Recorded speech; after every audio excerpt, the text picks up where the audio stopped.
Hello, seja muito bem-vindo ao nosso Pod de Negócios. Esse canal no YouTube, ele tá excelente, viu? Você tem que acompanhar, tem que olhar o que a gente já gravou anteriormente e ficar atento e ativa as notificações para tudo que for aparecendo no canal você consumir, porque é conteúdo um melhor que o outro.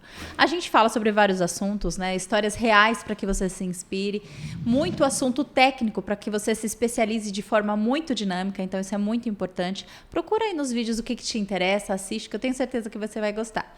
E eu preciso muito que você ajude a gente no engajamento para que a gente continue trazendo conteúdo de qualidade gratuitamente para você.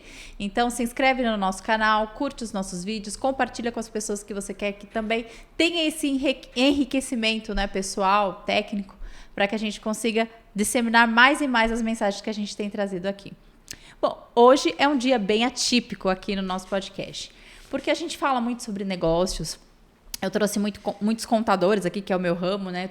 Trouxe vários empresários de outros ramos falando sobre negócios. Mas hoje, em particular, eu trouxe uma pessoa bem especial, que é um pastor, uma pessoa que vai trazer um assunto diferenciado para a gente. Nós vamos falar sobre a prosperidade mediante a Bíblia. Eu que sou uma pessoa religiosa, eu acredito que faz muita diferença na vida de um empresário. Então, eu não poderia deixar de trazer esse conteúdo para você que é empresário, que acredita em Deus, né? Tenho certeza que esse conteúdo vai fazer uma grande diferença na sua vida. Então, seja bem-vindo, pastor Ednei.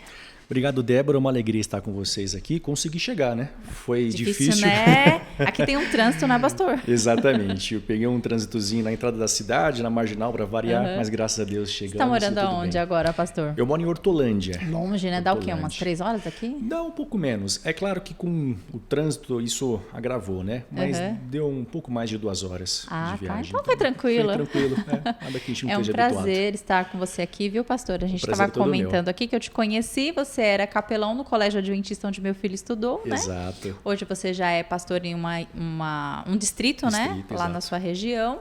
E hoje está aqui com a gente para trazer um conteúdo bom para a gente passar para outras pessoas, né? Com certeza. Vai ser uma alegria participar e contribuir naquilo que tiver ao meu alcance. Graças a Deus. Pastor, eu queria que a gente conversou, né? Eu queria que você explicasse um pouquinho sobre essa jornada de ser pastor, né? Assim como uma profissão, né? A profissão de pastor, que na nossa igreja, a Igreja Adventista, ela tem alguns pontos diferentes, né? Então eu queria que você explicasse como que foi essa sua jornada até ser pastor. Sempre foi seu sonho, né? Como que as pessoas à sua volta, seus pais contribuíram para isso? Né? O que foi necessário para você ter essa profissão, né? Que também é um dom de Deus, né? Olha, eu não sei se foi exatamente um sonho toda a minha vida, né? Eu prefiro dizer que teve um certo ponto ali da minha história, na minha adolescência mais ou menos, eu deveria ter uns 13 para 14 anos, quando despertou no meu coração, primeiramente, o desejo de fazer algo na igreja. Eu admirava muito o pastor da minha escola, onde eu estudei também no Colégio Adventista. Eu admirava muito a pessoa do pastor da escola, né, o capelão do colégio que eu estudei. Uma pessoa muito dinâmica, muito ativa, falava super bem, muito amigo da gente, né, os alunos. E me chamava a atenção essa facilidade, esse dinamismo, a alegria que ele tinha para compartilhar a palavra de Deus.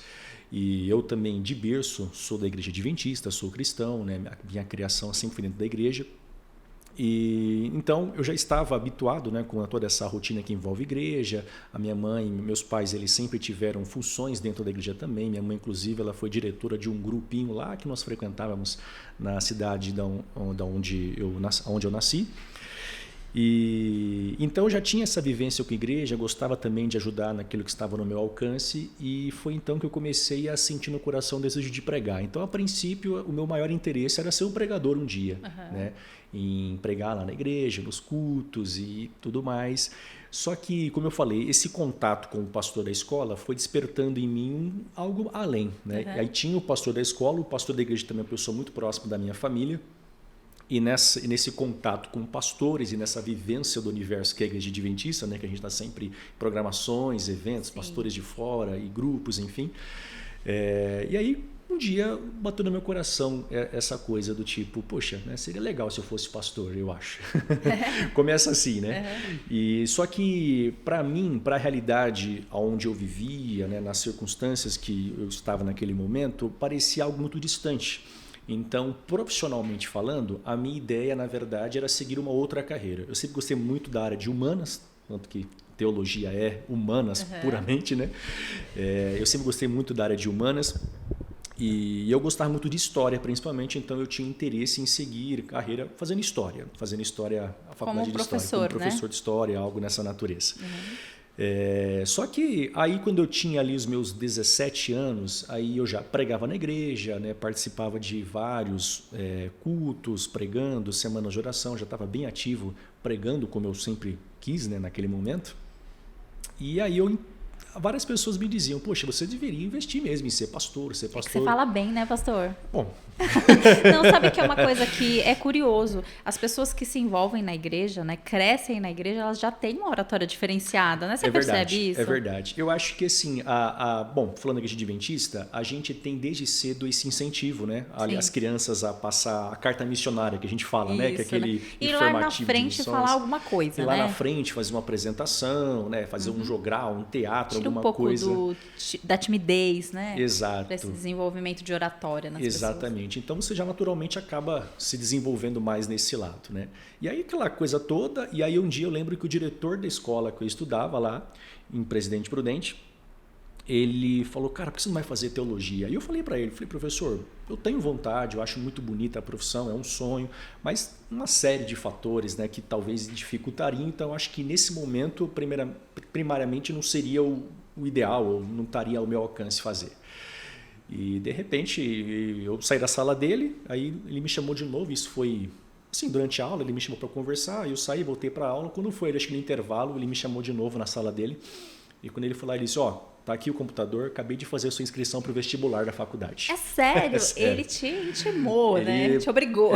Me obrigou. Ele falou, só preenche aqui teus dados agora, mas tá tudo certo, a gente vai fazer a tua inscrição. Então, provavelmente ele via alguma coisa diferente em você, né? Sim, eu já também envolvia bastante ali na escola, né? Junto com o pastor, então comecei a meio que ser o auxiliar do pastor, né? Ali nas atividades das aulas de religião, capela, né? Que ali na escola adventista, para quem não sabe, a gente tem a capela, né? Que seria um encontro semanal que os alunos têm para ter uma palestra diferenciada fora daquele ambiente de sala de aula, né? Então, sobre assuntos variados, desde um enriquecimento pessoal, um desenvolvimento pessoal e também que tenham um conteúdo mais voltado à área da espiritualidade. Então, eu sempre também gostei muito de ajudar o pastor nesse sentido, em preparar a capela, alguma coisa para aula de religião e tal. E aí o diretor me conhecia, todo mundo ali se conhecia, uma escola pequena, né? E aí foi daí que veio esse sentido, do pastor, do diretor, professores, a família, irmãos da igreja. E, bom, resumindo a história, passei no vestibular, fui aprovado e desde então já são 10 anos de ministério, 10 anos como pastor. E uma coisa legal da gente falar é com relação à faculdade, né? Tem algumas religiões que você não precisa ter uma formação, né, em faculdade para conseguir ser um pastor. Como que funciona essa dinâmica na nossa igreja? Para você ser pastor, é necessário mesmo você fazer faculdade, se formar, 4 anos? Quantos anos são? Como que funciona? Sim, são 4 anos, é um curso de bacharel, né? E aqui no Brasil hoje nós temos o NASP, que talvez seja o polo mais conhecido, né, das faculdades adventistas no Brasil. E eu estudei lá em Engenheiro Coelho. São 3 campos, né? Tem um em São Paulo, um lá em Hortolândia, onde eu moro agora, e tem em Engenheiro Coelho. O curso de teologia ele é especificamente lá em Engenheiro Coelho, são 4 anos de faculdade normal, né? Reconhecido pelo MEC, todo aquele processo normal de uma faculdade. Diploma, tudo. Diploma normal, exatamente. A igreja ela entende o seguinte, que o preparo para a vida ministerial, ele além de ter o principal, que é você ser uma pessoa consagrada, que tem comunhão com Deus e que tenha um dom, vamos dizer, para esta área, né, para o ministério, a igreja entende que o preparo intelectual ele também é importante. Só uma comparação, né? Nós temos na Bíblia 2 exemplos de 2 apóstolos que nos mostra o quanto o preparo intelectual ele é importante. Você tem o apóstolo Paulo e o apóstolo Pedro. Ambos são homens de Deus. Ambos foram usados por Deus e Deus ele usa o iletrado e Deus usa o mais honrado doutor, né? Então, do crente ao ateu, como diz a canção, né? No caso do iletrado ao doutor, todos podem ser usados por Deus se assim se dispuserem. Mas agora é interessante, né? Porque você vê que Pedro, ele com toda talvez as suas limitações, foi um homem usado por Deus, logicamente, um grande apóstolo, ganhador de almas, mas olha para Paulo. E uma vez eu ouvi um professor falar o seguinte, que você vê a diferença do preparo intelectual no fato de que dos 27 livros do Novo Testamento, 2 são de Pedro, 14 são de Paulo. Então, Paulo foi o que mais contribuiu para o cristianismo em termos de ensinamento, de doutrina, né, de ensino do evangelho, do que o apóstolo Pedro, por exemplo. Né? Tanto que dizem, inclusive, que depois de Jesus, o nome mais famoso do cristianismo é Paulo. E você sabe que Paulo ele tinha, de fato, uma formação. Né? Ele não era apenas uma pessoa simples, comum ali do dia a dia, que tinha uma profissão apenas. Paulo ele tinha uma formação que envolvia 3 áreas, segundo alguns estudiosos. Envolvia a parte da teologia, né? A parte religiosa. Há quem diga também que Paulo ele tinha um vasto conhecimento jurídico, tanto que em alguma das suas cartas você vê que Paulo ele usa muito termos que são jurídicos. Um exemplo, né, para a igreja adventista, os cristãos em geral, eu creio, mas para nós adventistas isso é muito forte, é o termo justificação pela fé. Sim. Né? Esse termo justificação é um termo que Paulo ele empresta do direito romano. Uhum. Então veja, ele era uma pessoa veraçada no direito romano, então muitas coisas que ele aplica do direito romano. Né? Ele também tinha uma formação na área filosófica, porque em várias das suas pregações, por exemplo, numa pregação dele ali no livro de Atos, em Atenas, o polo, né, da filosofia grega, Paulo ele está falando da Bíblia citando poetas gregos. Tem até uma passagem conhecida que ele diz, né, nele vivemos, nos movemos e existimos, referindo-se a Deus. Uhum. Só que, na verdade, essa citação não é de Paulo e nem de nenhum autor bíblico. Essa citação é de um poeta grego. Nossa, dos tempos dele. Né? Então, Paulo ele tinha essa versatilidade, né, de transitar em várias áreas e falar de igual para igual, como se ele fosse um doutor no assunto. Então, isso nos mostra o quanto o preparo intelectual ele é importante, mas não é o requisito primordial para que você seja usado por Deus. Mas Deus usa todos. Você tem um preparo intelectual, você alcança mais pessoas, né? Exatamente. Porque uma pessoa que tem um preparo intelectual, mas não tem Deus, talvez ela não consiga ouvir uma pessoa que não tem um preparo, né? Tem essa dificuldade, talvez. Isso. Se uma pessoa tem um preparo, né, tá ali no mesmo nível intelectual, acho que é mais fácil, né? Com certeza. Não que Deus não use, eu né? acho Deus que assim, né, todos, são ferramentas, né? Eu acho que para a pregação do evangelho você deve ter várias vertentes, né, vários meios de se pregar, de se levar a mensagem. E um dos meios é também através da intelectualidade da pessoa. Uhum. Né? Então, muitas vezes ali no ambiente universitário, em que o ceticismo de fato ele é um pouco mais forte e normalmente ali, né, grande parte ali daqueles que ocupam o ambiente acadêmico são doutores e têm uma vasta formação. Então é mais difícil alcançá-lo com a mensagem do evangelho com aquela simples pregação que na minha igreja, lá no bairro do interior, bem afastadinha, aquela funciona pregação bem, funciona né? bem. Né?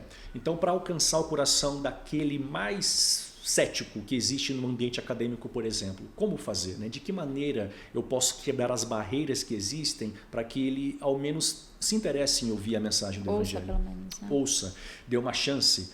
Então eu acho que aí é que está, né? Como eu disse, Deus ele é multiforme, né? Ele trabalha com o pescador que era Pedro, mas trabalha com o doutor que era Paulo. Então ambos são usados nas suas respectivas esferas, mas é claro que, né, na própria Bíblia você vê que aquele que se preparou mais, ele teve também uma influência maior também. Ótimo, nossa, que assunto interessante. Eu acho que eu ficaria horas aqui ouvindo sobre isso. Muito legal, e fatos que eu não sabia. Muito bom. Bom, mas vamos para o nosso assunto, né? Hoje nós escolhemos o assunto de prosperidade segundo a Bíblia, porque para mim, pastor, prosperidade não é só dinheiro, né? Eu também sou religiosa, tenho as minhas concepções com relação às coisas, mas eu trouxe você aqui para que você fale com propriedade, né? Já que você tem essa formação acadêmica sobre o assunto. Eu pesquisei no dicionário e a palavra prosperidade, ela significa grande produção de alimentos, bens de consumo, abundância e fartura, no nosso dicionário comum, né? Mas a Bíblia fala sobre prosperidade e pelo que a gente vê, né, lendo, a gente vê que o significado é diferente da prosperidade da Bíblia. Então, na Bíblia, qual que é o significado de prosperidade? Muito bem. Quando você vai à Bíblia, a ideia de prosperidade ela é muito ampla. Ela não está limitada apenas à questão material, que é talvez o conceito mais comum no nosso dia a dia. Eu gosto de uma passagem no livro de João, capítulo 10, em que o próprio Jesus ele fala sobre o seu propósito quando ele veio ao mundo. E ele diz assim: eu vim para lhes dar vida e vida em abundância. Algumas versões traduzem como uma vida plena. O que é essa vida em abundância, essa vida plena que Jesus ele veio oferecer? Essa é uma vida próspera. Então é o interesse de Deus que eu tenha uma vida próspera. E o que é ter uma vida próspera aos olhos de Deus? É ter uma vida em abundância. Agora, abundância no que necessariamente? Porque alguns podem pensar, bom, mas espera aí, se é o interesse de Deus que eu tenha abundância, uma vida abundante, uma vida plena, e talvez eu tenha dificuldades em me acertar com as minhas contas do mês, né, em crescer, em ter um pouquinho mais de condição para oferecer algo melhor para minha família, então tem algo errado ou com a minha fé ou com a Bíblia, né? Então quem está mentindo? E na verdade, como eu falei, não é que ou você está errado ou que a Bíblia esteja mentindo, Deus esteja fazendo promessa falsa. A questão é que a abundância a qual Deus se refere nas Escrituras, ela é muito mais do que a prosperidade material. O que é curioso, é uma abundância que, apesar de materialmente eu muitas vezes não estar sendo próspero, eu ainda assim tenho uma vida feliz. O apóstolo João, esse mesmo João que eu mencionei aqui, né, no livro, né, no Evangelho, ele escreveu também uma carta no Novo Testamento a um homem chamado Gaio, e nessa carta ele abre dizendo: desejo que vá bem a sua saúde como vai bem a sua alma. João está fazendo votos de que Gaio, um companheiro dele da igreja, fosse uma pessoa próspera. Em que sentido? Que ele tivesse boa saúde, que ele tivesse uma vida feliz. Assim como, e ele entende isso, né? Porque ele diz como vai bem a sua alma. Então ele já compreende que Gaio é uma pessoa abundante, que vive uma vida abundante, uma vida plena, porque ele diz vai bem a sua alma. Então que vá bem assim também a sua saúde. Então João não quer que Gaio seja próspero tão somente no que diz respeito a viver uma vida boa, tranquila, segura, estável, mas que ele tenha uma qualidade de vida excelente, que ele tenha saúde, porque dessa saúde pode derivar muitas outras coisas que também serão abundantes para ele. Ainda complementando, olha que interessante, no livro de Jeremias, o profeta Jeremias no Antigo Testamento, ele faz menção a uma promessa de Deus ao povo de Israel, o seu povo escolhido. E olha que, como eu estava dizendo, né, como a prosperidade à luz da Bíblia, ela não significa necessariamente a abundância material, mas apesar de haver muitas vezes uma escassez material, ainda assim é possível ser próspero. Olha o que Jeremias ele diz, por exemplo, capítulo 29, no verso de número 10, verso de número 11, ele diz: porque eu sei os planos que tenho para vocês, diz o Senhor, planos de fazê-los prosperar. Olha só, planos de fazê-los prosperar. Na versão que eu estou lendo aqui diz: são planos de bem e não de mal, para lhes dar o futuro pelo qual anseiam. Então olha que interessante, você tem um sonho, é desejo de Deus que o seu sonho seja realizado. Às vezes assim a gente ouve, até na igreja existe muito disso, mas se o seu sonho for vontade de Deus, então você tem que esquecer esse sonho e você não vai prosperar. Na verdade eu costumo dizer o seguinte: sonhe e acredite nos seus sonhos e aposte as suas fichas nos seus sonhos. Porque é interesse de Deus que os seus sonhos sejam também realizados. É claro que Deus, na sua soberania, ele tem com certeza coisas que são muito melhores para te oferecer. Tanto que ele fala: eu tenho coisas boas para lhe dar, eu quero que você tenha uma vida plena. Nós vimos lá Jesus dizendo: eu vim para lhes dar vida e vida em abundância. E essa vida em abundância não é só a salvação, a vida eterna, é uma vida em abundância já agora, no presente. Então Deus tem interesse numa felicidade presente também. Nós temos que cuidar com aquele discurso de que a alegria é só no céu e aqui na vida é só não é bem paulada, assim, tristeza. Né? Eu acho que não, né? Não é bem assim. É claro, nós não podemos desconsiderar as provações, que elas existem, é verdade, mas eu não posso entender que Deus ele só tem interesse em me fazer feliz no céu. Eu acho que Deus, estou convicto de que Deus também tem interesse na minha felicidade aqui na terra, em muitas coisas. E aqui está a prova, Jeremias dizendo, Jeremias citando as palavras de Deus: eu tenho planos de fazê-los prosperar. Mas olha que interessante, Débora, quando Jeremias usa essa frase, e esse é um texto muito usado, inclusive, e eu sei que nós vamos daqui a pouquinho chegar até nesse tópico, né, que a teologia da prosperidade, mas eu acho interessante porque muitos usam esse texto como uma justificativa. Tá vendo? Deus vai fazer você prosperar porque é plano dele. Ok, mas olha o verso 10, que é um verso antes do verso 11 que eu li. Assim diz o Senhor: vocês ficaram na Babilônia durante 70 anos. Depois disso, eu virei e cumprirei todas as boas promessas que lhes fiz e os trarei de volta para casa. Aí vem o verso 11, porque eu sei os planos que tenho para vocês. Peraí, Deus disse no verso 11, eu vou fazê-los prosperar, mas no verso 10 ele acabou de dizer, vocês vão passar 70 anos na Babilônia. E para quem estiver aí nos ouvindo, nos assistindo e não souber muito bem do contexto, o povo de Israel, o povo judeu no caso, passou 70 anos da sua trajetória como exilados numa terra que não era deles.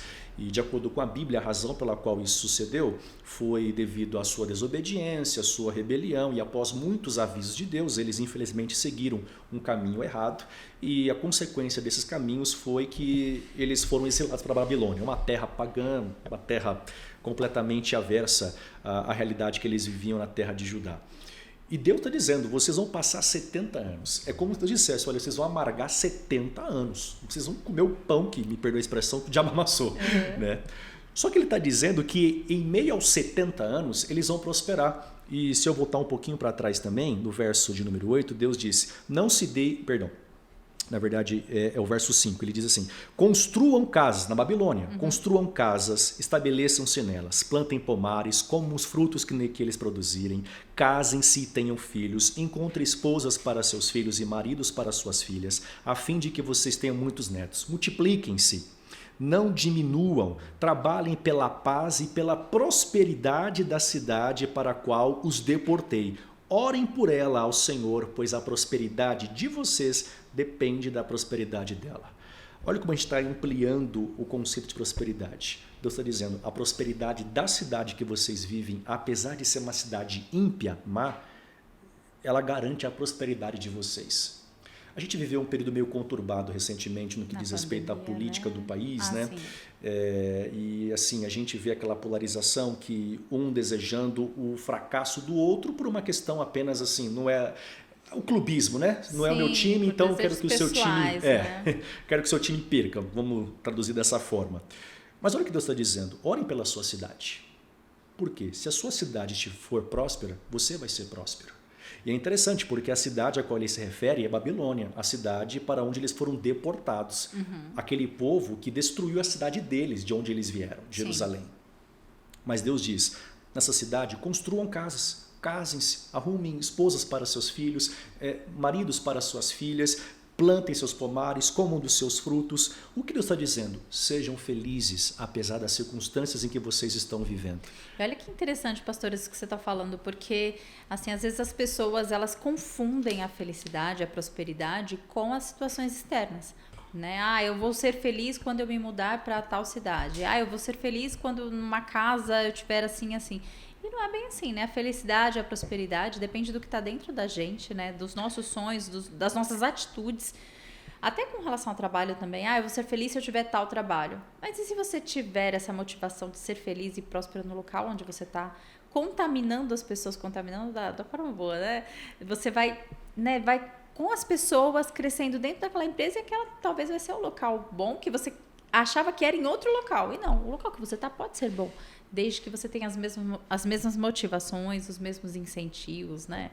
Um trabalho bem feito, né? Então, isso mostra que mesmo eles estando numa cidade que não eram para eles estarem, mas Deus diz para eles terem uma motivação como se fosse a cidade deles. Exato. Né? Que eles iam prosperar e a cidade também, né? Enxergar além. Eu me lembro muito de José nesse caso também, porque José ele estava numa terra estranha, né? A realidade dele, o Egito, ele foi para lá como escravo, segundo a Bíblia, que os irmãos o venderam, enfim. E a Bíblia ela diz que onde José estava, ele prosperava. Olha que interessante, José era escravo, mas ele tornou-se o melhor dos empregados do Potifar. Ele prosperou. Aí, de repente, ele se tornou o mordomo-chefe da casa do Potifar. E ele prosperou. Porque onde ele estava, ele fazia o seu melhor. Não depende do lugar, Não né? Depende, exatamente. Depende da postura. Depende da sua postura. Bom, nessa pergunta, pastor, a gente conseguiu entender que a prosperidade, né, a gente, até no dicionário mesmo do que eu vi, a prosperidade tem exatamente a ver com bens materiais. Mas a gente já viu que, segundo a Bíblia, não.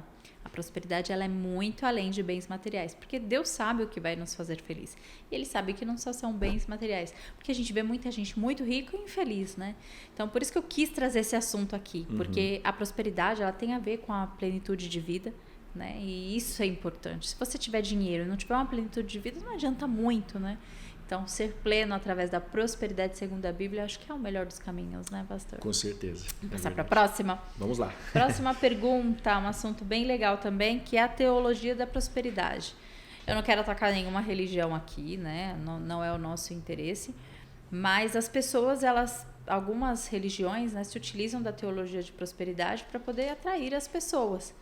E quando se fala da teoria da prosperidade, a gente está falando exatamente de bens materiais, como se fosse uma troca, né, com Deus. Deus vai te dar, você vai trabalhar aqui na minha igreja e você vai ser próspero. Qual é o cuidado que a gente deve ter com esse tipo de abordagem, né, com a teologia da prosperidade? Eu acho que o exemplo do povo que eu mencionei aqui em Jeremias já é uma grande evidência do quanto a teologia da prosperidade ela falha no sentido de ela limitar essa prosperidade àquilo que Deus nunca limitou. Nós vimos aqui que o povo, apesar de ser o povo da aliança, o povo eleito, os filhos de Abraão, o povo de Deus, eles estão passando por momentos difíceis, nada prósperos do ponto de vista puramente humano, né? Mas ainda assim Deus está dizendo, sejam prósperos, felizes, porque eu vou fazê-los prosperar mesmo na sua terra, mesmo na terra da sua aflição. Mencionei José, a mesma coisa, Daniel, né, que nessa época também prosperou ali diante da Babilônia, estando como um escravo, como um exilado naquela terra. Aonde a teologia da prosperidade ela falha, segundo a Bíblia, ela trata a relação com Deus como se fosse uma relação de barganha. Ela faz de Deus, na verdade, não o meu dono, mas o meu cliente. Eu estou te dando, eu estou pagando pelo seu serviço. Então, eu exijo, né, que você me preste um serviço bom. Então, sim, vou dar meu carro e eu exijo que eu seja muito bem abençoado e receba 2, 3 carros em retorno. Exatamente. Então, a religião é um serviço, a igreja é um serviço, Deus, né, é ali um prestador de serviço para ele também, de tal forma que ele começa a entender que pelo simples fato dele ir à igreja, dele cumprir ali um checklist religioso, isso já lhe dá o direito, ou vamos dizer, os benefícios de ter ali uma sala VIP no céu, né? Um lounge key lá com Jesus no céu, né? Acha que com isso ele tem o direito de sempre ter as melhores coisas, né? O melhor emprego, o melhor carro, a melhor casa, nunca ter dificuldade, não ter doença, não ter enfermidade. Aí eu vou entrar no campo até espinhoso, não ter depressão, por exemplo. Né? Achar que só porque ele é cristão ele não vai ter esse tipo de coisa, porque ele encara a vida como se fosse a vida religiosa como se fosse uma barganha. E qual é a relação que nós temos com Deus na Bíblia? Não é uma relação comercial. A nossa relação com Deus é uma relação de fidelidade, é um pacto. A Bíblia ela usa um termo, e esse termo é uma palavra hebraica chamada hesed. E esta palavra ela significa o amor pactual, a lealdade pactual. Deus tem um compromisso comigo. E essa ideia do hesed, que eu mencionei, essa aliança, ela remete ao casamento. Tanto que na Bíblia é interessante, né? Porque Deus ele se refere ao seu povo sempre como sendo sua esposa. Ele, o marido, e o povo, a sua esposa. Então ele protege, né, o seu povo, ama o seu povo, protege o seu esposo como o marido ama, ou deve assim ser pelo menos, né? Amar a sua esposa. Então é uma relação de amor, é uma relação de confiança, é uma relação de pacto, de compromisso, de fidelidade. Eu prefiro dizer, nós somos mordomos de Deus, né? Nós que somos os trabalhadores, né? Nós é que somos os trabalhadores. A Bíblia diz, ao Senhor pertence a terra e tudo que nela contém. Deus também diz, a prata e o ouro são minhas. Então, tudo pertence a Deus, nada pertence a mim. Até o que eu produzo, tudo aquilo que eu faço, aquilo que eu produzo, aquilo que eu gero até em termos de riquezas, isso são dádivas de quem? Dádivas de Deus. São coisas de Deus, porque quem proveu os meios para que eu gerasse riqueza, a vida, né? A vida, a saúde, a disposição, o ar para você respirar, as condições de tempo, energia, de tudo, os recursos para que você gerasse renda, gerasse riqueza, para que você alcançasse seus objetivos, tudo isso veio de Deus. A inteligência com a qual você inventou algo que lhe trouxe prosperidade financeira, isso é uma dádiva de Deus também. Então, tudo vem dele. Então, eu tenho que entender que Deus não me deve nada. Ele me dá por graça, por amor, um amor de fidelidade. Eu vou te dar porque eu amo você, mas não porque eu te devo alguma coisa. E tem um ponto importante. Não é porque ele me ama que ele também é obrigado a me dar. Então, ele dá porque ele quer. Se ele não quiser dar, ele também não vai dar. né? Porque ele sabe qual é o melhor para os seus filhos, né? Exato. E tem pessoas que com riqueza talvez não seriam, né, pessoas boas. Então, Deus conhece o coração de cada pessoa. Tem um verso na Bíblia, pastor, que ele fala que é mais fácil um camelo passar no fundo de uma agulha do que um rico entrar no reino dos céus. Né? E esse é um verso bem intrigante, porque quando a gente fala de plenitude, de vida, né, de abundância, é lógico que existem pessoas que são abundantes e prósperos sem ter riquezas. Mas qual é o problema de ser rico? Qual é o problema de você ter riquezas ao ponto de você não entrar no reino dos céus? É isso mesmo que esse verso significa? Vamos lá. Primeiro, nós temos que lembrar que se é verdade que os ricos não vão para o céu, então nós vamos ter problemas com Abraão, com Jó. Eles eram ricos. Homens ricos. Aliás, a Bíblia fala que Jó era o homem mais rico do Oriente, né? Quando você lê a descrição dos bens de Jó, né? Vamos fazer ali o inventário de Jó. Era o Eike Batista, né? Exatamente, uma pessoa com muita coisa. A quantidade que ele tinha de rebanho, de gado, não era uma coisa pouca, né? Era algo muito abundante mesmo. E aí, nessa passagem, esse texto, né, em Mateus 19, verso 24, ele está no contexto do diálogo de Jesus com um jovem que, segundo a Bíblia, é um jovem rico. Não diz o nome dele, sua procedência, apenas diz que era um jovem muito rico. E esse rapaz, ele estava interessado na vida eterna, na salvação, ele procurou Jesus e disse: o que eu tenho que fazer para ser salvo? Resumindo. E Jesus disse: olha, se você quer ir para o céu, se quer ser salvo, né, seja uma pessoa correta, uma pessoa boa, não mate, não roube, não adultere, honre seus pais, faça isso, faça aquilo, guarde os mandamentos e você vai ter uma vida feliz, você vai ter o reino dos céus. E aí ele diz para Jesus: mas eu faço tudo isso, o que me falta ainda? Aí Jesus confronta o jovem, aí vem a parte espinhosa da história, porque Jesus diz: uma coisa te falta, vá, venda os teus bens e dá o que você tem aos pobres. Depois você vem e me segue e terás um tesouro comigo no paraíso. E a Bíblia diz que o jovem se afastou triste porque ele tinha muitas riquezas, das quais não estava disposto a abrir mão. Aí, é depois da saída do jovem rico que Jesus olha para os 12 discípulos e, se me permitem dizer, com todo respeito, olha para aqueles 12 quebrados da vida, né, que eram pobres, eram né? bem pobres, coitados. E Jesus olha para aqueles homens e diz a eles exatamente essas palavras, né? Eu digo a vocês, é mais fácil um camelo passar pelo fundo de uma agulha do que um rico entrar no reino dos céus. Há muita discussão, né, sobre o que significa essa ideia do camelo passar pela agulha, e você ouve por às vezes coisa fantasiosa. A agulha era uma porta que havia lá em Jerusalém, na entrada principal da cidade, por onde passavam as ovelhas, mas não passava um camelo. Mas na verdade isso é balela. Não faz muita diferença. Não faz sentido, porque não existia nenhuma porta de nome agulha em Jerusalém. Então é uma coisa que, historicamente falando, não procede. Quando Jesus diz agulha, ele se refere à agulha mesmo, ali. A pessoa que estiver assistindo que é costureira, gosta de, quem sabe, ali fazer a sua costura, aquela agulha fininha que a gente mal consegue colocar a linha. Jesus diz, é mais fácil um camelo passar por ali do que o rico está no céu. Aí, os próprios discípulos, eles se perguntam, aqui no verso 25 diz, eles ficam perplexos e perguntam, então quem pode ser salvo? Mas olha que interessante o que Jesus respondeu.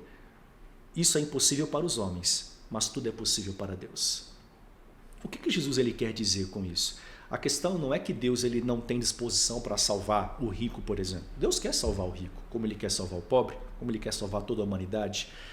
Mas muitas vezes o apego às coisas materiais, o apego às riquezas te torna, ou melhor dizendo, o apego às riquezas se torna um ídolo, um Deus na sua vida, e você não está disposto a buscar aquilo que realmente é valioso, aquilo que realmente é duradouro, a verdadeira vida em abundância que só Deus pode oferecer. Isso pode ser um grande problema para você no que diz respeito à tua salvação. Então, poxa, é impossível um rico se salvar, porque ele tem tanta coisa que ele não está disposto a abrir mão da sua riqueza. Mas olha o que Jesus diz, pode ser impossível para vocês, mas não é para Deus. Deus pode salvar o rico. Olha um exemplo da Bíblia que os evangelhos mencionam, Nicodemos. A tradição cristã diz que Nicodemos ele terminou os seus dias, seus últimos dias de vida pobre. E Nicodemos era um homem extremamente rico, muito rico. Antes de aceitar próspero. o evangelho. Exato, muito próspero. Quando Nicodemos ele começou a caminhar com Jesus e entendeu, né, que ele precisava nascer de novo e tornou-se uma nova criatura, e isso foi só depois que Jesus morreu e ressuscitou, Nicodemos ele usou tudo que ele tinha para alavancar a pregação do evangelho. Então, ele usou os seus bens à disposição do reino de Deus, né, para fazer avançar a mensagem do Jesus ressurreto. Abriu mão, que é o que o jovem rico não quis fazer. Exatamente. Nicodemos, ele terminou pobre. Puxa vida, Deus quer que eu termine pobre? A questão não é que Deus quer que todo mundo fique pobre, ou que Deus quer que as pessoas terminem pobre ou passem fome, ou que todo mundo que tem dinheiro venda tudo e dê aos pobres. O que Jesus quer? O que Jesus ele exige é que o seu coração não esteja nisso. A tal ponto que, se você hoje precisar abrir mão disso para o reino de Deus, você vai fazer, porque o seu maior tesouro não é aquele. O seu maior tesouro é no céu. Que lindo, pastor. Ficou bem explicado. Gostei muito da explicação, viu? Muito bom. Agora uma pergunta bem espinhosa. Vou falar espinhosa porque você está usando bastante esse termo já do seu vocabulário. Eu vi essa palavra né? hoje e gostei dela. Estou usando várias vezes, né? Então a minha próxima pergunta é espinhosa. Prosperidade é um dom de Deus, certo? Por que os ímpios prosperam? Porque a gente vê tanta gente, quando a gente fala ímpio, né, são pessoas que vivem de forma errada, né? Pessoas que fazem falcatruas, pessoas que sonegam, pessoas que roubam. Porque essas pessoas ainda prosperam. E quando eu falo de prosperam, eu estou falando de riqueza mesmo. Né? Claro. Por que os ímpios prosperam? Eu acho que esse é o dilema de toda pessoa de bem que vive, ainda mais no Brasil. Né? A gente vê nitidamente a impiedade em muitas circunstâncias, né? A sua área, sonegação de impostos, por exemplo, aí o pessoal que faz todo aqueles balaio para se livrar de certas coisas. E não só isso, mas a corrupção descarada também que acontece no nosso dia a dia, em empresas, em instituições, enfim. E a impunidade, né, com tudo isso. A impunidade em relação a isso. E aí aquela pessoa que bate o ponto todo dia, né? Ali 6, 7 da manhã até 6, 7 da noite, enfrenta o ônibus, o metrô lotado e vai para casa, viaja a longa distância e mal chega em casa, não consegue nem ter ali, né, um tempo com a família, com os filhos, com a esposa, com o esposo. Como ficar nessa situação? O salmista, uma vez, ele também teve uma perplexidade parecida. O Salmo 37 é um salmo de Davi, ele descreve um sentimento como esse que muitas vezes nós temos, de que os ímpios estão prosperando. E os que são bons, corretos, trabalhadores, justos, honestos, responsáveis, só se dão mal. Aí ele começa o salmo dizendo: não se preocupe com os perversos, nem tenha inveja dos que praticam o mal, pois como o capim, logo secarão, e como a grama verde, logo murcharão. O que Davi está dizendo? Que a prosperidade do ímpio, ela na verdade é uma grande ilusão. Por que ela é uma ilusão? Porque o ímpio ele não tem constância na sua vida. A vida do ímpio, segundo ele, é como o capim. Logo seca, murcha, passa, ela morre. Mais adiante, ali no verso 16, ele até dá um conselho dizendo: é melhor ser justo e ter pouco que ser perverso e rico. Por quê? Aí ele diz no verso 17: pois a força dos perversos será despedaçada, mas o Senhor sustenta os justos. Então, do ponto de vista espiritual bíblico, quem é próspero? Aquele que é sustentado mesmo na dificuldade, ou é aquele que ele é próspero momentaneamente, mas que numa certa circunstância ele é despedaçado pela própria vida, pela justiça da vida, ou justiça divina, vamos dizer dessa forma. Então a prosperidade aqui é do justo. Aí depois Davi diz o seguinte no verso 18: a cada dia o Senhor cuida dos íntegros, eles receberão uma herança que dura para sempre. Em tempo de calamidade não serão envergonhados, mesmo em dias de fome terão mais que suficiente. Sabe, Débora, isso é abundância. Às vezes está lá o ímpio viajando, prosperando, e você sabe que é por meios ilícitos, meios ilegais, e você está na sua casa, tá aquela comidinha básica, arroz com feijão, aquela casinha humilde, simples, mas olha por outro lado. É uma casa humilde, é simples, mas é fruto de um trabalho honesto. É fruto de um suor que foi derramado, de lágrimas que foram derramadas, mas com honestidade. Você não deve nada para ninguém. Você chega na sua casa, encontra a sua família e você pode encostar tranquila a cabeça no travesseiro, sabendo de uma coisa: os seus filhos vão se orgulhar de você, da pessoa que você é. A gente tem ali contato via rede social, acompanho você e sei que você é uma empresária, então é também mãe, esposa, dona de casa, e tem uma série de outras atividades também no seu dia a dia, né? E, muitas enfim, tarefas. Eu vejo, usando o seu exemplo, se você me permite, você é uma pessoa próspera. Em que ponto de vista? Talvez você fale: mas pastor, eu não estou milionária. Não ainda, pelo menos, logo será. Deus te ouça. Que assim seja. Mas você é uma pessoa próspera porque você chega em casa, você tem a sua filha pequena te esperando. Sim, te minhas recebe gatas. com abraço. Suas gatas. Minhas gatinhas. A sua família está bem. Tem os seus contratempos? Tem. Mas a sua família está bem. Estão com saúde, estão bem, estão felizes, estão seguindo os seus rumos. Né? Você comentava comigo agora há pouco que o seu filho, o Arthur, né, quem foi com quem eu tive mais contato, está indo para a faculdade. Olha que coisa bacana, trabalha com você. Que privilégio. A mãe que tem o seu filho ali por perto. Né? Você tem o seu negócio, você tem as suas rotinas particulares, os seus gostos particulares também. E você lida com tudo isso. E eu tenho certeza que se eu perguntar para você, você é feliz sendo quem você é hoje? Você vai me dizer o quê? Que eu sou muito você feliz. É muito feliz. Sabe uma coisa, pastor, que eu falo muito para os meus clientes aqui com relação a isso, né? Já pegando o gancho e levando para a área empresarial. Eu que sou contadora, eu tenho que ser o exemplo para os meus clientes com relação à sonegação, né? Então eu declaro tudo que eu vendo, eu declaro, né? Eu pago os meus impostos. E o que eu falo para os meus clientes, principalmente os que começam? Até tem uma passagem na Bíblia que diz, né? Dai a César o que é de César. Então, a gente tem que fazer certinho. Porque se chegar lá na frente, você tiver uma fiscalização da Receita Federal, por exemplo, aí você está amontoando dinheiro, né? Está viajando sem pagar os impostos, fazendo várias coisas. E aí você tem uma fiscalização, aí vem uma autuação de R$200 mil. Daqui a pouco vem outra de 1 milhão. Uma pessoa dessa quebra. Então, falando dessa questão da prosperidade dos ímpios, né? Você prosperar ilicitamente. É que aquilo é temporário. Em algum momento você vai ser pego. Exato. Entendeu? Então, até assim, eu já vi casos, né, de pessoas que eu vi prosperando e depois fiquei sabendo que foi presa. É triste? É muito triste, mas a gente sabe que é um caminho certo, que vai acontecer. Né? Então, com relação a essa parte empresarial, o correto é você seguir tudo certinho, né? Fazer a tua parte. Né? O que as pessoas fazem lá fora vai ser é temporário. Né? Agora, se você cresce certinho, fazendo tudo corretamente, você tem uma carreira sólida e você dorme tranquilo, sem saber que você se bateu uma fiscalização. Eu lembro que quando eu mudei aqui para Itaquaquecetuba, o meu endereço era de São Paulo, aí eu mudei aqui para Itaquaquecetuba. A gente teve uma visita de um fiscal aqui de Itaquaquecetuba. Eu saí aqui da minha sala, levantei bem tranquilo, falei, oi, tudo bem? Você quer entrar? Você quer um café? Porque eu sei que eu não estava fazendo nada de errado, né? Eu tô toda certinho, eu pago meus impostos, eu tenho o meu estabelecimento, né, certinho. Então, assim, é tranquilo você poder ver, né? Que nem uma blitz. Você para na blitz, você sabe que a sua carteira está em dia, seu carro está em dia, você não precisa, né, ficar preocupado, está tudo certo, né? E olha que interessante, falando da questão empresarial, a gente sabe, né, que a carga tributária hoje do país, até para quem empreende no Brasil atualmente, ela é muito alta. Muito alta. E às vezes até desanimador para empreender, né, começar um negócio, porque é tanta burocracia, tanto tributo, tanta coisa que você tem que fazer, que você pensa, meu Deus, eu vou pagar para trabalhar, não receber, não vou ter nenhum retorno disso. Né? Infelizmente, é essa a situação. Mas existe o caminho mais fácil, né? Você driblar a receita, você driblar isso, fazer aquilo e tal, fazer as coisas erradas e você prospera. Mas você até citou um exemplo de um desses, né? A gente vê por aí, cresce abruptamente e conquista coisa e tem tanta coisa e de repente, do dia para a noite, cai.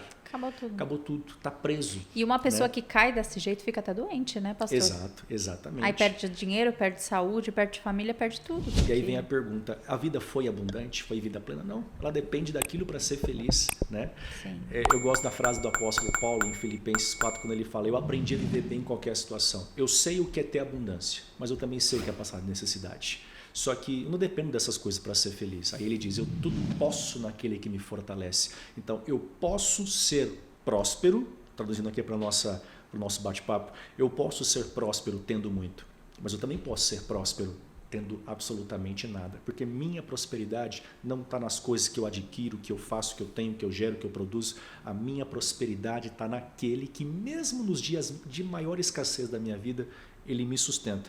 E nesse mesmo salmo que eu mencionei, só para fechar esse ponto aqui, Davi ele tem uma frase lindíssima, muito conhecida, que ele diz assim, fui moço, hoje eu sou velho, eu nunca vi um justo mendigar o pão. Uma vez eu lembro de um irmãozinho bem simples de uma igreja que eu cuido me dizer assim, pastor, eu posso não oferecer para os meus filhos talvez uma vida assim, tudo mais, mas de uma coisa eu estou certo, eles nunca vão ter um pai preso.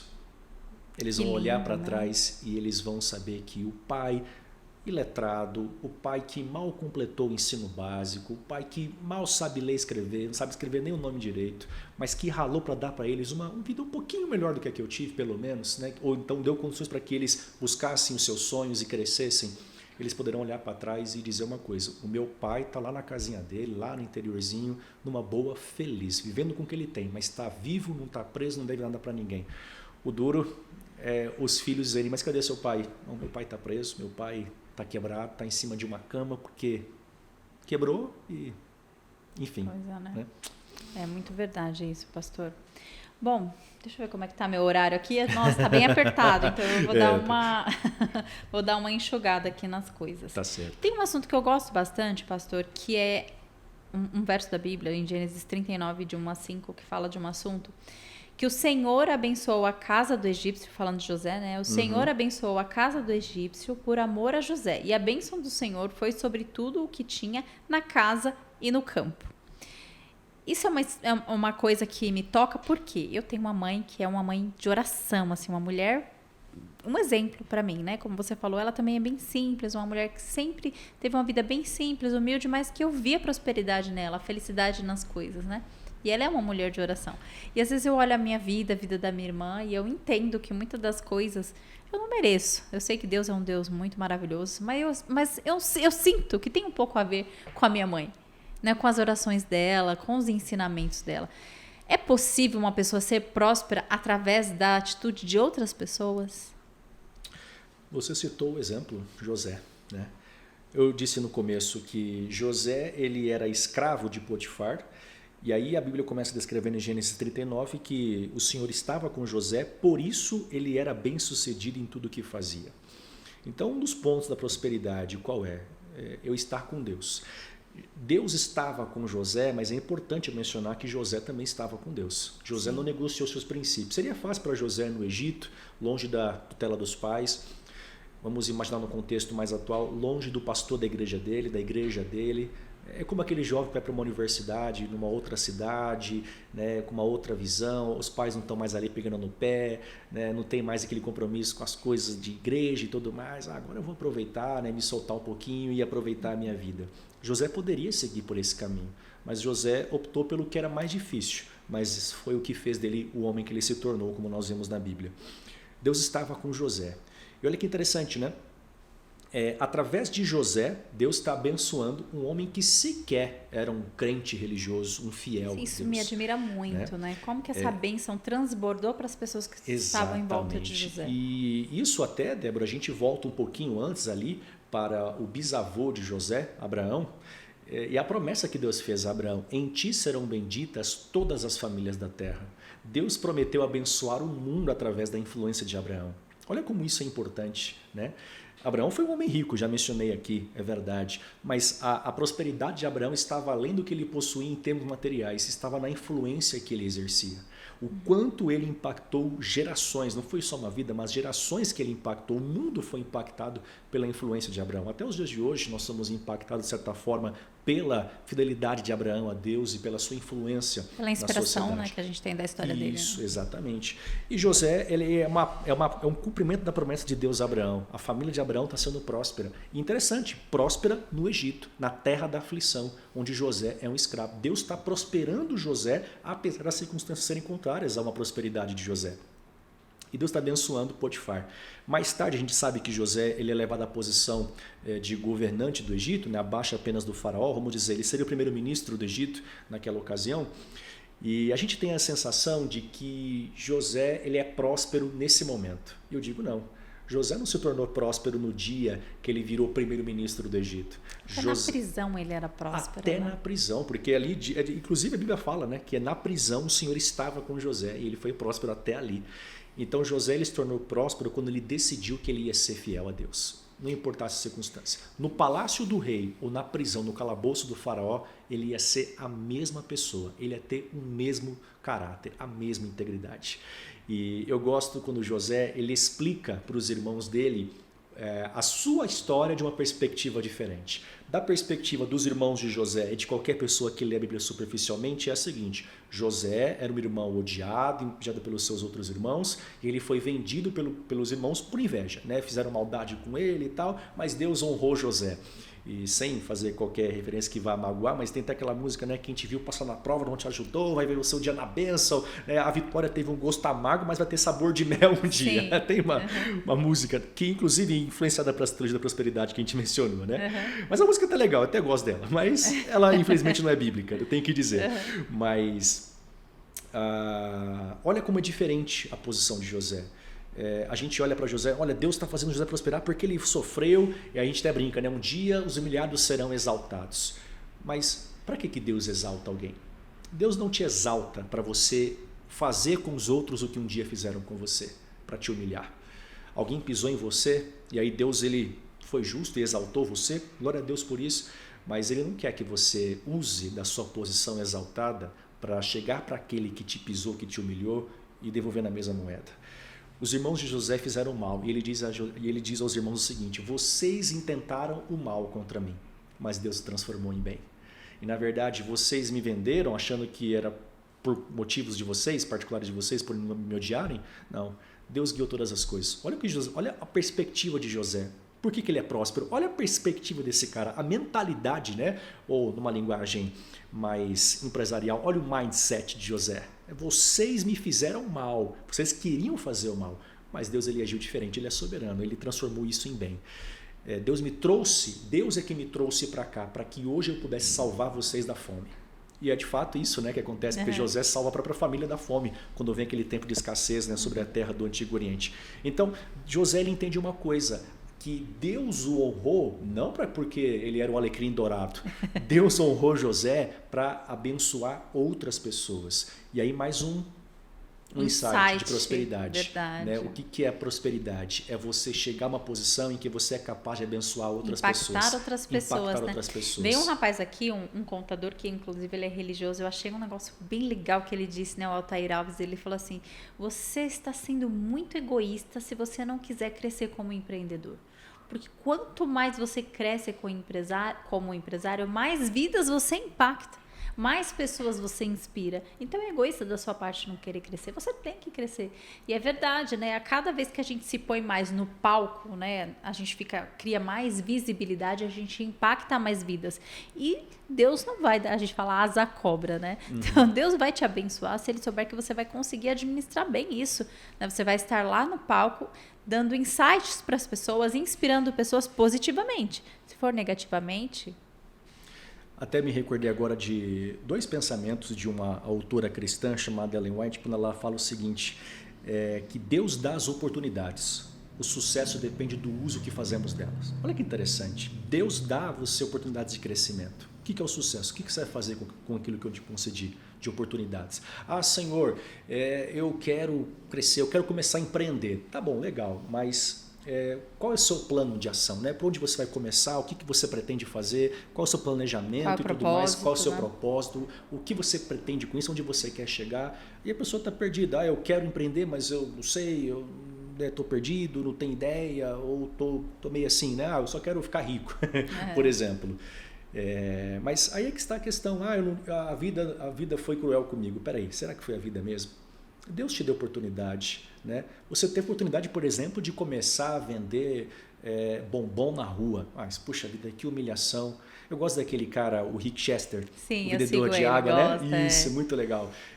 Olha só, né?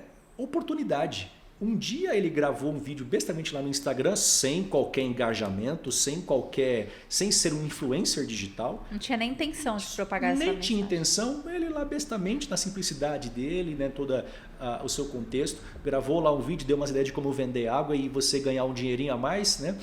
E aquilo, pum, viralizou. E hoje é um cara que, né, dá palestras, né? Eu vi uma vez que ele foi em Harvard, né, e deu palestra. Então, olha só, né, onde ele chegou, um vendedor de água ali acho que na Barra, Copacabana. Bom, foi lá no Rio, né? Foi lá no Rio. Olha só, né? E aí ele fala, pega a visão. Né? Então aí ele até diz, vender água não é para você, então também sucesso não é para você. Então quer dizer, você quer começar alguma coisa? Tá bom, você não vai começar lá por cima, você não vai ser o gerente aqui no escritório de contabilidade, você vai começar por baixo. Talvez você vai ser empregado em algum momento, talvez você vai ser o estagiário, talvez você vai ser o garoto da água, você vai ser o porteiro, vai ser o faxineiro, a faxineira, enfim. Mas olha José, né? E onde você está, se você se mantém íntegro, correto, faz as coisas corretas, você aproveita as oportunidades, você vai prosperar. E aí um outro pensamento que eu citei daquela autora, que eu também quero citar daquela autora cristã, é quando ela fala o seguinte, que a nossa maior obrigação para com Deus e para com os homens é o desenvolvimento, é o nosso próprio desenvolvimento pessoal. Então, o pessoal, esse negócio de desenvolvimento pessoal, não sei o quê. Não, Deus quer que você se desenvolva como pessoa, que você cresça. Ao invés de você gastar o seu tempo com tanta bobagem, de videozinho, de TikTok, de Instagram, qualquer coisa, por que você não tira aquele tempinho para você assistir uma palestra, um TED Talks, por exemplo, que vai agregar algo para a sua vida? Um podcast. O pod de negócio. Pod de negócio. Por que não? Algo que vai acrescentar, que vai lhe dar ideias, né? Algo que vai te fazer crescer como pessoa, nem que não te traga riqueza, mas que te traga conhecimento, que te traga maturidade, que te torne uma pessoa melhor, um ser humano melhor, um marido, uma esposa melhor, um filho melhor, um pai melhor, né? Um indivíduo melhor. Legal, pastor. Só pegando o gancho com você falando aí do Rick Chester, né? Eu vim muito de baixo, assim, né? Eu tenho 20 anos na área contábil. E eu comecei como arquivista. Né? Meu primeiro emprego na área contábil foi arquivista. E eu passei por todas as áreas. Fui arquivista, fui auxiliar contábil, assistente contábil, coordenadora contábil, até montar o meu próprio escritório. Mas como é importante você começar de baixo? Porque você enxerga as pessoas de forma mais justa, né? Você consegue enxergar as necessidades das pessoas. Uma coisa que eu falo bastante com as meninas aqui do escritório, né? Com o pessoal, eu falo meninas, mas tem meu filho também. Com o pessoal daqui do escritório, é que eu prezo muito pela qualidade de vida das pessoas aqui dentro do escritório. Então, como que elas se sentem? Elas se sentem bem vindo trabalhar? Será que trabalhar é um peso para elas? E eu acho que esse impacto que eu quero causar na vida delas faz parte do meu propósito, porque eu já passei por muitos escritórios que eu tive dificuldades. Então, assim, essa caminhada, né, difícil do começo te faz uma pessoa melhor. Uhum. Te faz você impactar outras vidas de formas positivas, né? Então, às vezes a gente fica triste por ter começado de baixo, né? Quem às vezes está começando agora, está fazendo um serviço que não é o que queria, mas isso vai servir em algum momento para que você consiga impactar a vida das pessoas, consiga tratar melhor as pessoas.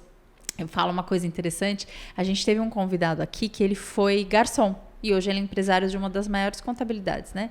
E a Tainá, ela veio aqui, como você fez, você olhou para ela e agradeceu, né? E ele fez a mesma coisa, ele olhou e falou, obrigada, Tainá. Perguntou o nome, né? E falou, obrigada, Tainá.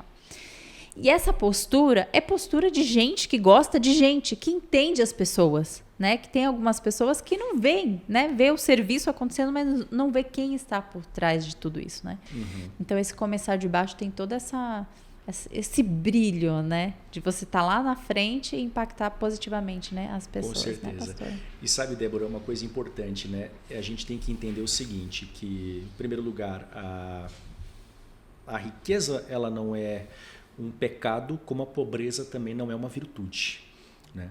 Então, eu não posso simplesmente me acomodar aonde eu estou. Eu vim de uma família humilde, eu sou assim mesmo, tal.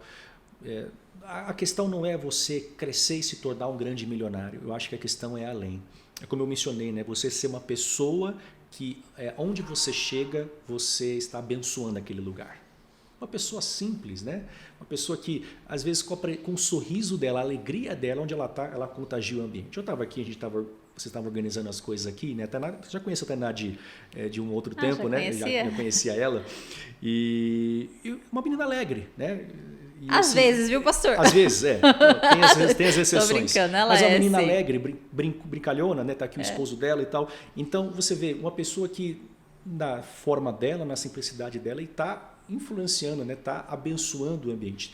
Ela não sabe como eu cheguei aqui, se eu me estressei no trânsito, se eu estava bravo, se eu tive um dia péssimo, terrível, que eu estava chutando para o alto, mas a alegria com que ela recebeu, a gentileza dela, a atenção, vocês aqui, tudo, talvez isso fez a diferença na minha vida. Eu posso não compartilhar com vocês, e tem coisas que a gente faz e a gente nem imagina que a gente está fazendo. Sim, verdade. Agora imagina se eu tive um dia terrível, péssimo, e eu sou maltratado, mal recebido. eu acho que isso ainda é pior para a gente, né? É verdade. Então, prosperidade é como José, aonde você estiver, é você ser uma bênção. Eu estou aqui para servir, eu estou aqui para abençoar vidas. Deus me deu recursos, Deus me deu dinheiro, bens materiais, como eu posso investir isso para que outros também tenham direito a uma felicidade, tenham direito a boas coisas? Como é que eu posso usar meus recursos para abençoar outras vidas? Né? Porque Deus não me dá só para que eu acumule. Deus me dá para que eu possa compartilhar, abençoar outras vidas. Sim. Né? Isso Você é sabe tudo. que essa é uma das minhas orações, sabia, pastor? Deus deve estar falando assim, essa parte eu já sei, porque toda vez que eu vou orar eu falo duas coisas, eu falo sempre. Primeiro, Senhor, manda mais cliente. E segundo, eu sempre falo meus motivos, né? Eu quero crescer profissionalmente porque eu quero que as meninas cresçam. As meninas não, meu pessoal, meu filho. Eu quero que meu pessoal cresça também, eu quero contratar mais pessoas, eu quero impactar mais vidas, né? Quero que mais pessoas tenham acesso a esse ambiente que a gente tem gostoso aqui. Então, assim, é exatamente isso. A gente ser abençoado para abençoar a vida de outras pessoas, né? Com certeza. Pastor, eu tinha mais 4 perguntas que a gente vai ter que pular, infelizmente, né? Por conta do tempo. Mas, assim, para a gente fechar com chave de ouro, eu queria que você falasse para as pessoas que estão assistindo a gente, né? Que eu tenho certeza que o pessoal aqui deve ter amado esse conteúdo. Vai ser um conteúdo que vai ficar gravado para que as pessoas assistam várias vezes e compartilhem, porque é um conteúdo muito precioso. Como que a gente deve achar, como que faz para a gente achar o equilíbrio dessa prosperidade? Porque do mesmo jeito que você falou que não é um pecado ser rico, também não é muito bom ser muito pobre, escasso, né? Escassez não faz parte do cristianismo, né? Não é porque quando se fala de humilde é que eu tenho que ser muito pobre. Então tem que ter esse equilíbrio. Como que a gente faz para achar esse equilíbrio, né, da prosperidade? Uhum. Muito bom. Eu vou usar como exemplo a minha situação, uma coisa que eu tenho vivido nos últimos 2 anos, desde que meu filho nasceu. Quando a gente está, talvez, solteiro ou não tem filhos, a gente tem uma cabeça, uma visão. Eu até comentava com você, né, sobre a questão de moradia. Poxa, eu amo cidade grande, amo São Paulo, minha esposa a mesma coisa, e nunca passava em nossa cabeça qualquer outra realidade, qualquer outro ambiente fora de uma cidade como São Paulo, por exemplo, né? Mas aí, claro, tem o nosso chamado também, né, que veio para uma outra cidade, aí a gente foi para Sorocaba, ficamos lá há 5 anos, agora estou numa cidade um pouquinho menor, que é Hortolândia. E talvez, falando dos meus gostos, das minhas preferências particulares, talvez eu não ficaria tão contente em estar em Hortolândia, por exemplo, uma cidade que, comparada a São Paulo, é um mini bairro, é um distrito de São Paulo, um bairro de São Paulo, né? Mas aí eu vejo meu filho na rua andando de bicicleta, brincando, né? Não tem uma profissão que me torna rico, que me torna um gerador de riqueza, né? Que vai me fazer crescer materialmente falando, mas graças a Deus eu tenho hoje uma profissão que me garante estabilidade para o meu filho. Ele vai ter uma casa para ele morar, ele vai ter uma escola para ele estudar. Ele talvez não vai ter muita coisa em abundância, mas ele material, não vai, né? Material, mas eu tenho certeza que ele não vai ter, vamos dizer, ele não vai ter falta daquilo que é o essencial, o básico, escassez, necessário, né? Ele não vai ter escassez. Então, qual que é o equilíbrio? O equilíbrio é você oferecer para a sua família aquilo que é simples, pode ser simples, mas que é o básico, para que eles sejam felizes. Deus quer que a gente tenha vida em abundância, essa é a promessa, essa é a mensagem de Jesus, né? Eu vim para que vocês tenham vida e vida em abundância. Eu disse que essa vida em abundância também compreende a vida aqui na terra. Então, Deus quer que você tenha uma vida em abundância e ofereça a vida em abundância para a sua família. Às vezes o meu trabalho ele pode me desanimar um pouco, às vezes a minha vida pode ser um pouco desanimadora, mas quando eu chego em casa e encontro o João Pedro, aí eu falo, poxa vida, vale a pena. Vale muito a pena. Então, não pense só em você. Não pense só na sua situação, pense naqueles que estão ao seu redor, seu cônjuge, seus filhos, seus pais, e entenda que não necessariamente você tem a obrigação de ser uma pessoa bem-sucedida a todo momento, em tudo na sua vida, mas também você não deve viver uma vida que os seus filhos, muitas vezes, eles tenham que passar por uma necessidade, por uma escassez. Então você pode ir além, você pode fazer um pouquinho mais, pensar em alguma coisa e, claro, né, com a ajuda que Deus dá também, como a gente vê na Bíblia, você pode oferecer para a sua família uma vida feliz. Eu sempre, quando estou viajando pela estrada afora, e a gente passa aí por essas regiões de campo, né? E você vê aquela casinha lá no horizonte, né? Casinha bem simplesinha, aquele mato cercando, a boiada e tudo mais. Tem até aquela canção antiga, né? Tem uma casinha branca de varanda, um quintal com mato verde, né? O que é isso? Felicidade. E eu sempre digo para minha esposa, olha só, né? Será que esse aí está preocupado com a vida hoje? Com os boletos? Com os boletos que tem que pagar? Ele é feliz, né? Ele é feliz. Claro, ele não deve se acomodar, estou bem assim, não quero... Não, você deve buscar crescimento, mas se contentar com aquilo que você tem. Aquilo que você já alcançou, na verdade. Ser feliz, né? Ser feliz com o que você já tem. Né? Se você tiver muito, você vai ser feliz do mesmo jeito. Se você tiver pouco, você vai ser feliz como se tivesse muito também. Esse é o equilíbrio. É você aprender, como diz Paulo, aprender a viver bem em qualquer situação, mas oferecer o mínimo para que o que mais vale na vida, que é a sua família, para que eles tenham também felicidade, para que eles olhem para trás e se orgulhem. A minha casa não era tão boa, era uma casa simples, a gente dormia em 15 irmãos, quase que um em cima do outro, mas como era feliz aquela casa. É gostoso, né? A gente ouvir às vezes nossos pais, nossos avós contam, né? Lá na roça que eu vim, era meio apertado, era coisa simples, mas como era gostoso quando a mãe juntava os filhos ali em torno da mesa e a gente estava ali brincando. Simplicidade, mas eles eram felizes. Esse é o mais importante, né, pastor? Exato. Bom, chegamos ao fim, né, da nossa conversa, do nosso bate-papo, e eu quero te agradecer muitíssimo pela tua presença aqui. Eu acho que o nosso conteúdo foi muito válido, né? Eu acho que vai criar muito conforto na vida das pessoas que vão nos ouvir, porque às vezes a gente busca tantas coisas, né? Felicidade através das coisas, e a felicidade não está só nas coisas, né? E não tem um livro que traga mais insights sobre felicidade como a Bíblia, que mostra o caminho de como ser feliz, de como fazer as coisas certas, né? O caminho para essa felicidade. E você trouxe isso para a gente muito claro. Muito obrigada, viu, pastor? E só ainda uma dica, né? Claro. Para aqueles interessados em conselhos sobre a administração do dinheiro, que a Bíblia também tem essas orientações. O livro de Provérbios, daquele que foi o homem mais rico do mundo, o rei Salomão, ele tem ali lições preciosíssimas, né? Sobre trabalho, sobre...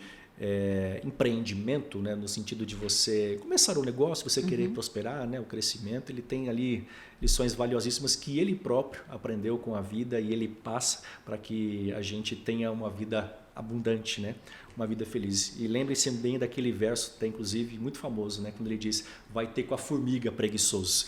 Então, você quer prosperar? Então aprenda com a formiga. Não seja preguiçoso, verdade, trabalhe. Né? É isso aí, pastor. Engraçado, você me fez até lembrar que a minha filha falou para mim, mãe, eu tive um sonho essa noite que você estava numa Lamborghini. Olhei. Eu falei, nossa, filha. Profetiza. E você estava muito rica, mãe. Eu falei assim, e como que eu tinha alcançado essa riqueza, né? Só para eu ver, porque eu não sei se ela sonhou mesmo. Aí eu perguntei para ela, como que eu alcancei essa riqueza? Só para ver se ela entendia, né? Mãe, você tinha 10 empregos. Você trabalhava muito, mas só que você não se cansava. Você trabalhava muito. Uau. Então eu falei, que bom que ela entendeu que a riqueza vem através do trabalho. Isso é importante. Obrigada, viu, pastor? Obrigada mesmo. Foi muito importante a sua colaboração aqui, tá? Que bom. Gente, aí, gostaram do conteúdo? Coloca aqui nos comentários o que você achou. Qual que é a sua ideia sobre a prosperidade? Você acha que você está no caminho? Esse conteúdo trouxe para você algum insight do que é realmente a felicidade, o que é a plenitude e a prosperidade mediante a Bíblia? Gostou? Comenta aí, curte e compartilha com as outras pessoas. Obrigada pela presença e audiência de vocês e até o próximo podcast. Tchau, tchau.